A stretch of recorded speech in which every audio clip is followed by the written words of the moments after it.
There are loads of rumors doing the rounds at the moment about what we can expect from Apple this year, but in this video, we are going to talk about the Mac Pro. We've been waiting for it for a long time, so what can we expect? When we first saw Apple Silicon at WWDC in 2020, almost 3 years ago now, our expectations changed overnight. Suddenly, the amount of power that we could expect from our laptops and desktops without the power drain, without the heat, it had all changed. Now, we know that they've missed their 2-year deadline on getting all of the Macs switched over to Apple Silicon. There are still 2 Macs that run on Intel, that's the high-end Mac Mini and the Mac Pro. But of course, the Mac Pro is unique in that it's the only Mac in the entire lineup that still has never run on Apple Silicon. With Mac Minis, you can get some Mac Minis that run on Apple Silicon, but Mac Pro, we've never seen what it's capable of. And don't forget, this is the best of the best. This is a machine that shows us what Apple is capable of. Some of the delays, certainly towards the end of last year over Mac Pro, would have been down to the direction that they decided they wanted to take this new Mac Pro. There'd been all sorts of speculation that it could be running an M2 Extreme, which was going to be 4 M2 Ultras bonded together. But the problem with that was, it was just too expensive. We're going into a year where we could have all sorts of economic woes. So to launch a Mac in excess of $10,000, they thought might be hard to swallow. And not only that, it was the resources. Developing that chip was taking so much time, and more importantly, taking the energy and attention of all the engineers over at Apple. And those engineers need to be working on the glasses project. Almost certainly, Apple's AR, VR glasses will be coming out probably sometime around the summer of this year at WWDC, and they need to free up their engineers' time to be working on that project, which meant that they couldn't go through with this idea of the M2 Extreme, if indeed that's what it was going to be called. Other factors were coming into play at the same time behind the scenes, as well as Apple were trying to discuss what chip should be used inside of Mac Pro. They were looking to move some of their manufacturing of the processors over to the States. And also, if they were asking 4 times the amount of chips to be made, then surely they would be better used over, say, some of the more popular products, thereby helping to catch up with some of the delays that we've seen since COVID. And also, it was the cycle of where we fell in the development of Apple Silicon. M1 had been fully developed, of course, with the M1 Max, M1 Pro, and M1 Ultra, but as yet, the M2 hasn't been developed, and there's no point bringing a Mac Pro to market with an older M1 chip. So it was time to wait, and I think that was part of the delay towards the end of last year. Because of the way that Apple Silicon works, in that it's less power hungry, it's much more efficient and runs cooler, everyone expected the new Mac Pro to be smaller, maybe a big version of Mac Studio. But if that was going to be the case, if it was just going to be a bigger version of Mac Studio, how are Apple going to convince potential buyers to pay a lot more money for the Mac Pro over a well-spec'd Mac Studio? And it all comes down to one word: modularity.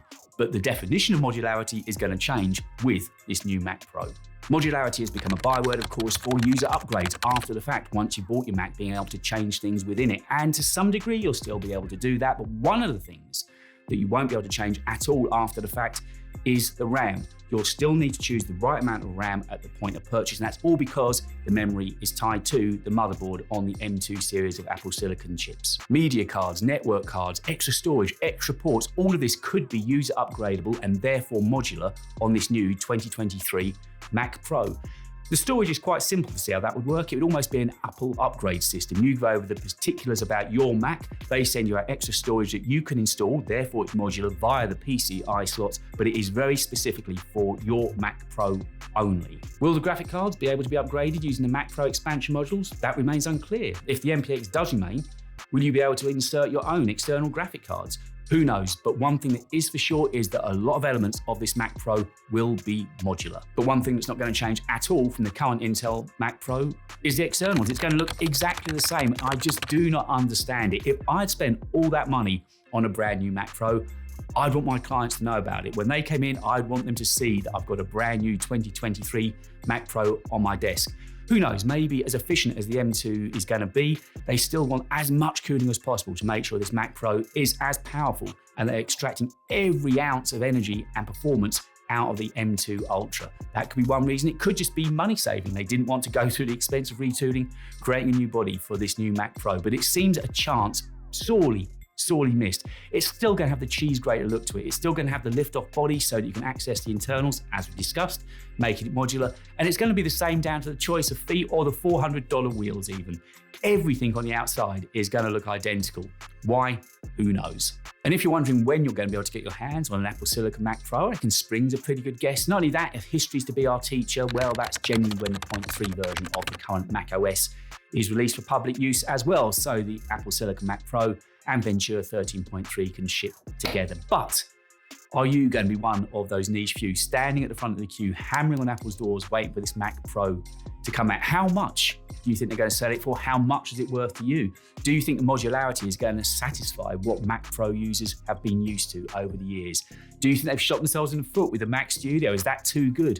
I don't know. Sometimes Apple do some weird things, and this one, in some respects, just doesn't stack up for me. But the good news is it's not long to wait now. I think because of these renders that we've got drawn here exclusively for the channel, we've got a pretty good idea of what it's going to look like. So now we just got to sit back and wait for the spring days to come along and get our hands finally on this Mac Pro. Guys, thanks ever so much for watching. I'll catch you on the next one.